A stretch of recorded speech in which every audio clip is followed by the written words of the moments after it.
it's time for me to explain something in the world to you, dear viewers. Tonight, we continue to let you know what you can expect from the coming 12 months. Now, in 2018, we are bound to be hearing more about Bitcoin. Bitcoin! No one knows what it is.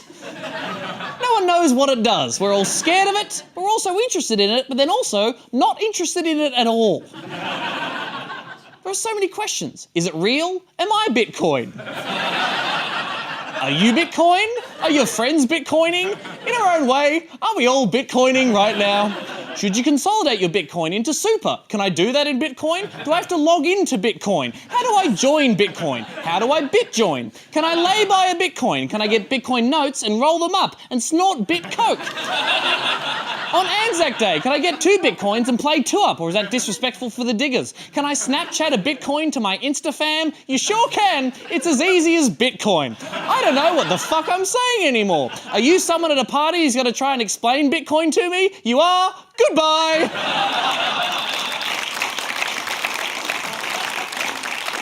It's Bitcoin. First of all, Bitcoin is the first decentralized cryptocurrency.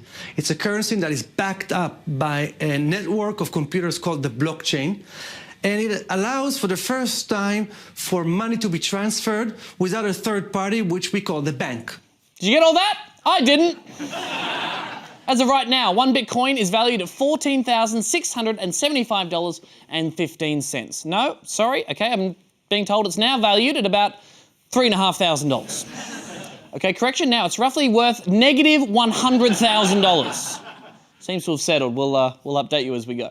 It seems as though everyone is trying to ride the Bitcoin wave. Shares in soft drink maker Long Island Iced Tea jumped over 200% after changing its name to Long Blockchain Corp. What does that even mean? Are we drinking blockchain now? There are no rules. Even Kodak is launching its own cryptocurrency called Kodak Coin. You can just create your own money now. And I'm proud to announce the hot new internet currency, Tom Bucks. Get on board, people. 1 Tom Buck is valued at whatever the fuck I want it to be. I'll be selling them in the car park after the show. Now, some people are saying the Bitcoin bubble is going to burst this year, but I think everything's going to be fine. I think it's all going to work out, and in no way will it all come to a bad end. In terms of cryptocurrencies, generally, I can say almost with certainty that they will come to a bad ending. Shut up, Warren, billionaire. What would you know? Okay, I've just been informed that Tom Bucks have crashed. That's a real shame. Speaking of being super rich, 2018 is going to be a huge year for the royal family as they insist on continuing to exist. Well, in royal news, Prince William has revealed that Prince Harry has not asked him to be best man when he marries Meghan Markle in May. Ah, screw you, brother Harry. Choose me. I can be your best man. Sure, I don't really know you at all, and in fact, the undemocratic nonsense of the monarchy around which your entire life is structured kind of offends me, but I won't mention that in the speech. The groom has sex with the best man on the Bucks night, that's right, yeah? I don't know how it works. Prince William might be too busy anyway, because in April, he and Kate are having a baby! So their third child is on its way. The official announcement from Will and Kate in a tweet saying they're very pleased. It's not a surprise. I think all of us have just been sitting waiting for this announcement. No, we haven't! I could not give 2 human shits about it. I've not been sitting around and waiting to find out if 2 people I don't really know or care about are having a baby, for God's sakes. I've been focused on important things, okay? Like Khloe Kardashian's pregnancy. Which apparently is going to be brought to you by Calvin Klein.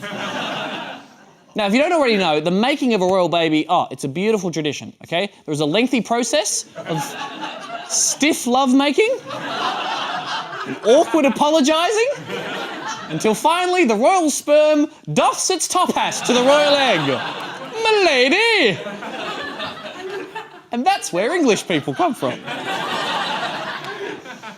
As is also tradition, you can actually bet on the name of the brand new royal, okay? One site is offering Alice at 8-1, Arthur 10-1, and at 25-1, Royal McRoyalface.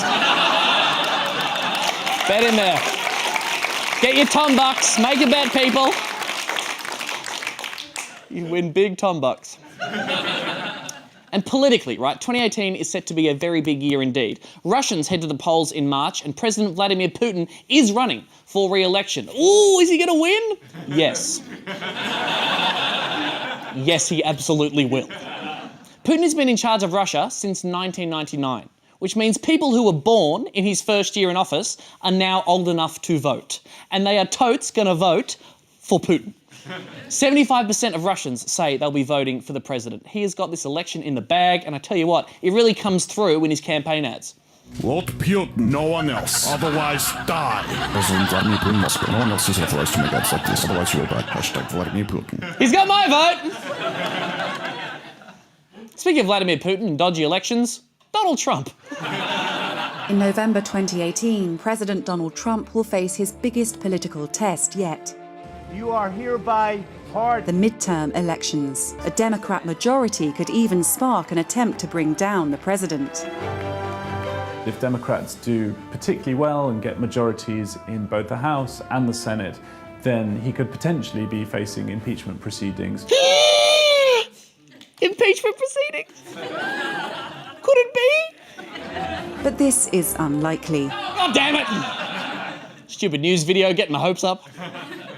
Anyway, let's find out more about these midterm elections and their consequences. Now, I'm feeling a little bit thirsty, so while we do that, I'm just going to take a sip from this cool, refreshing glass of water. If the Republicans hold or even increase their majority, it will define the rest of Mr. Trump's presidential term. It would not only give President Trump more time to get legislation passed and to reshape the country, it would also be a strong indicator that he would be on track for re-election in 2020. Re-election in 2020? What the sweet Jesus are you talking about? 1 minute you're teasing me with the idea of Trump getting impeached, and now you're talking about re-election? You can't play with my emotions like that. Oh yeah, Tom, things can really go either way for Trump this year. He could get arrested and go to prison forever, or he could marry your mum.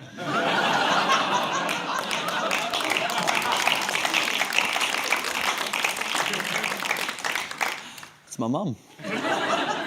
Back home, it'll be a very interesting political year indeed. Remember a couple of years ago when Malcolm Turnbull totally challenged Tony Abbott for the Prime Ministership and everyone was like, what? And Tony Abbott was like, no. He's like, yeah, and he totally won. He had that leather jacket. You remember that? Remember when he said this? The one thing that is clear about our current situation is the trajectory. We have lost 30 news polls in a row. It is clear that the people have made up their mind about Mr. Abbott's leadership.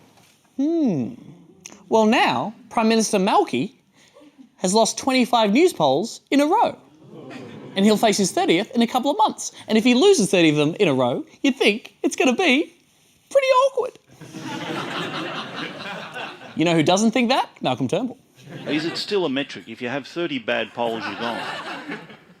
Well, that's not, Neil. There is no such metric. That was a. It was. When I challenged Tony Abbott, I referred to the fact that he had lost 30 news polls in a row. That was not the only basis of my mounting that challenge, and I was discreet as I could be in the circumstances. Yes, Neil! I was very discreet. All I did was hold a press conference for the national media announcing that I was going to overthrow the Prime Minister. It was very classy. I wore a very nice tie. I'm rich. I don't do impressions.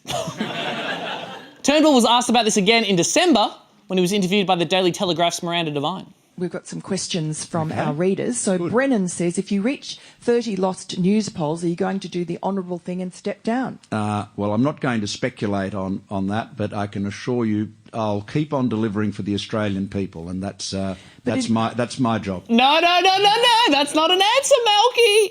We know your job is supposed to be delivering for the Australian people. The question was about what happens if 30 lost news polls in a row suggest that people think you suck at that job. Like they thought Tony Abbott sucked at that job. Maybe you should step down and let someone new suck at that job. Get some fresh blood in there, some fresh, sucky blood. Go on. Regardless, there's going to be a lot of voting going on in Australia in 2018. There are state elections in South Australia in March, in Tasmania sometime before May 19th, and in Victoria in November. Plus, a federal election could be called any time from August the 4th this year, And as all the wacky dual citizenship saga continues, we could potentially have by-elections coming out the wazoo. The point is, here is a really easy New Year's resolution for you if you haven't already. Make sure you have enrolled to vote by going to the AEC website. If you're 16 or 17, you're eligible to do it now, so you'll be ready to go once you turn 18. And if you're already on the roll, cool, please make sure your details are up to date. No matter your political outlook, who you vote for, whatever, participating in democracy is really good and important. Unless you're watching this from Russia, in which case, don't worry about it.